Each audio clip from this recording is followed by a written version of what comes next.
One of the benefits of qualifying early for the Marblelympics is you get a little bit more practice. The same can be said if you are the host of the event, in this case the Oceanics, who right there meeting Queen Marina with the flower in the back.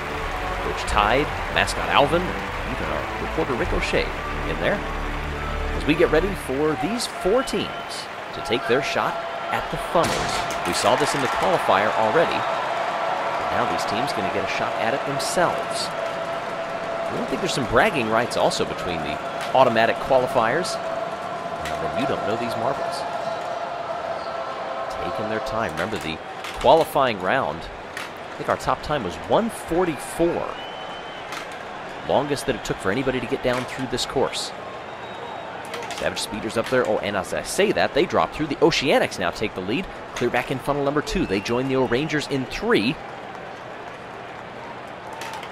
Oh, now look at this. Savage Speeders rocket right on through down to 5. Not what they wanted. O-Rangers last to drop through into 4. One of the first out of those 3 to drop through, and the first into 6. O-Rangers trying to hold on. Oceanics are going to join them down there. Savage Speeders. Ooh, now they have company up in funnel 5. O-Rangers down in 7, the penultimate funnel. They're going to drop through first into that last funnel, rather. Savage Speeders down into 7. Meanwhile, the Oceanics are up top, circling around at the Midnight Wisps. And O-Rangers will come through first, meaning they're last. Savage Speeders into funnel number 8. Good battle developing up in 7. Round and around they come, or will they be joined in that last funnel first? No, Savage Speeders. Oceanics, can they hold on to win this event? Ooh, they're down into the final funnel along with the Midnight Wisps. Who will come through first? Around and around they come, and it is the Midnight Wisps, meaning that the Oceanics take the win in the first event of the friendly round. And that is a pretty good time as well. 1:44 was our top before. 1:45.64, our top in the friendly. That beats all of those who were attempting to qualify. Earns the Oceanics 7 points. Do the points matter? Ask these marbles. Absolutely they do. Block pushing. They have to work as a team to give the best push they can. The Rangers in the top lane, Oceanics, Savage Speeders, and the Midnight Wisps in lane number 4. Oceanics will give that first push, but it will not be in comparison to the O-Rangers. They blast up ahead, 97 even. That's a pretty good margin, almost 15 centimeters beyond second place.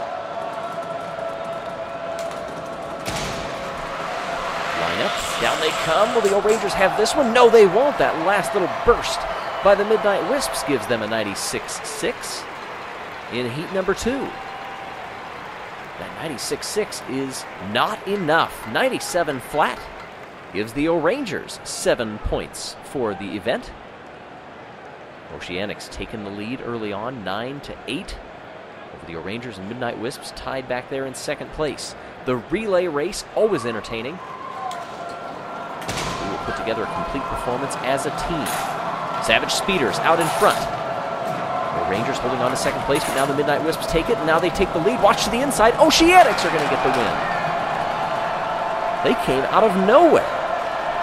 Falling behind for most of that event, they come up through to take the win, 10-3-1. Look at how far back they are at this point. Still not a great handoff. Now they start to pick up speed, and a beautiful transition right there gave them that final push. The anchor leg brings it home for the Oceanics and their fans, feeling pretty good if this is importance of what's to come for the main event. One event to go, and it is the underwater race. The Oceanics coach Tide decides to use actually one of their reserve members, Bay, in this one. Partially because the Oceanics have already won a couple of these events. I think they don't want to get in any injuries or strains. Want to be safe here. In they go. O-Rangers off to an early lead, but Bay doing a pretty good job as a reserve member. How do they do on the turn? It's neck and neck. All 4 marbles next to each other, and the Midnight Wisps are going to take a turn out in front. Dropping through the second turn. O-Rangers take the lead back. Midnight Wisps trying to hold off several. Fighting for third place. O-Rangers, are they going to be challenged in the final few spins? No, they won't. question is who got second, and it will be the Savage Speeders. Oceanics fans feeling pretty good. Even though they may not have finished great in that one, they are going to take the win of the friendly round. 2 wins in 4 events. If you want to see how the rest of it turns out, tune in April 19th, the start of the 2019 Marble Olympic Games.